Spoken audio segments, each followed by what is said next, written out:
दुनिया के मौमर तरीन कुत्ते से मिलिए। गिनेज वर्ल्ड रिकॉर्ड्स ने हाल ही में दुनिया के सबसे मौमर तरीन कुत्ते के हवाले से इतला दी है। फ्लोरिडा से ताल्लुक रखने वाले टोबी कीथ नामी को ये एजाज मिला है। इसकी उम्र 21 साल है। टोबी कीथ की मालिक ने इसे प्यार करने वाला, खूबसूरत और एक छोटा सा मुहाफिज करार दिया है।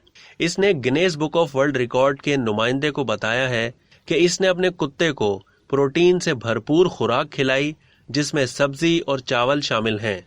रिकॉर्ड हासिल करने पर कुत्ते की मालिक ने कहा है कि मुझे ये जानकर बहुत खुशी हुई कि इसने मेरे साथ सेहतमंद लंबी जिंदगी गुजारी है।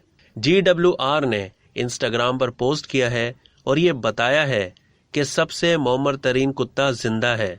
टोबी कीथ 21 साल 66 दिन का हो चुका है। अब तक के लिए इतना ही। मजीद मालूमात के लिए डेली जंग के YouTube चैनल को सब्सक्राइब करना ना भूलिए और फेसबुक के पेज को भी लाइक करना ना भूलिए।